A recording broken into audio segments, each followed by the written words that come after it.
Hello! Welcome back to my channel home made healthy delights. ఈరోజు నేను చూపించేది green onions అంటారు కదా!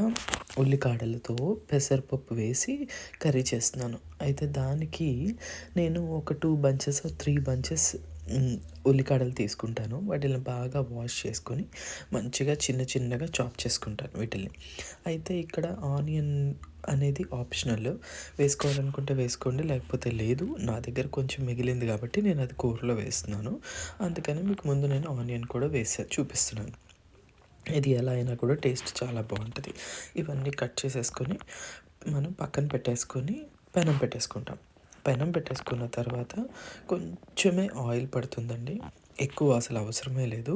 1.5 స్పూన్ అంత సరిపోతుంది. ఆయిల్ కాగినాక కొంచెం జీలకర్ర, ఆవాలు వేస్తాను.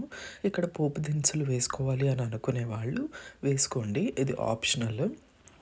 నేనైతే వేయలేదు. దాంతోపాటు నేను ఎండుమిరపకాయలు కూడా వేసుకున్నాను. ఒక 2 జస్ట్ చీల్చి అట్లా వేసేసాను. వేసేసినాక మన ఉల్లిపాయలు కూడా ఉన్నాయి కదా! సో, ఉల్లిపాయలు కూడా వేసేసుకొని ఆ ఉల్లిపాయలని కొంచెం వేగనిస్తే, అంటే కొంచెం మెత్తగా అవుతాయి కదా! అంతవరకు వేగితే సరిపోతుంది. మన దగ్గర అప్పటికప్పుడు గార్లిక్, వెల్లుల్లిపాయ రెబ్బలు ఉంటాయి కదా! అవి దంచుకొని వేసుకోవచ్చు. నేనేమో పేస్ట్ ఉంటే అది వేసేసాను. ఈ కూరకు సరిపడా కొంచెం పసుపు, దానికి కొంచెం ఉప్పు. ఎక్కువ ఉప్పు పట్టదు ఈ కూరకి, అస్సలు మర్చిపోవద్దండి. ఈ పెసరపప్పుని గ్యారంటీగా నానబెట్టాలి. నానబెట్టకపోతే మనకు తొందరగా ఉడకదు కదా, అదనమాట. అంతే, అంతకుమించి ఏం లేదు. నానబెట్టేసి మనం దాంట్లో వేయాలి. లేదు అంటే ఉల్లికాడలు ముందే ఉడికిపోతాయి, పెసరపప్పు ఏమో ఉడకకుండా ఉంటుంది. అందుకని చెప్తున్నాను. తర్వాత ఈ పెసరపప్పు వేసిన తర్వాత మనము కట్ చేసి పెట్టుకున్న ఉల్లికాడ ముక్కలు ఉంటాయి కదా, అవి తీసుకొచ్చి నేను పెనంలో వేసేస్తున్నాను.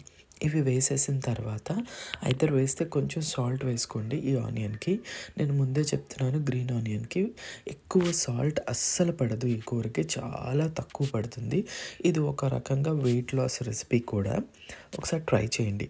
దానికి మూత పెట్టేసి మనం ఉడికించుకుంటాం. ఉడికించుకున్న తర్వాత ఓపెన్ చేసి చూసుకొని దానికి సరిపడనంత కారం వేసుకొని దీంట్లో కొత్తిమీర, నాకైతే ఇలా ఇష్టము, హ్యాండ్ఫుల్గా తీసుకొని దాంట్లో వేసుకోండి. టేస్ట్ చాలా బాగుంటుంది. లేదు మాకు ఇష్టం లేదు అని అనుకున్న వాళ్ళు స్కిప్ చేయండి, కొంచెమే వేసేసుకొని. లేదు అంటే మొత్తానికి మానేయండి. కానీ ఇలా ట్రై చేయండి, చాలా అంటే చాలా టేస్ట్ బాగుంటుంది. ఆ తర్వాత మనం సర్వింగ్ బౌల్లోకి తీసేసుకోవడమే. కానీ ముందుగా ఒక్కసారి పెసరపప్పు ఉడికిందో లేదో చూసుకోండి, ఉప్పు సరిపోయిందో లేదో చూసుకొని సర్వింగ్ బౌల్లోకి తీసేసుకోండి.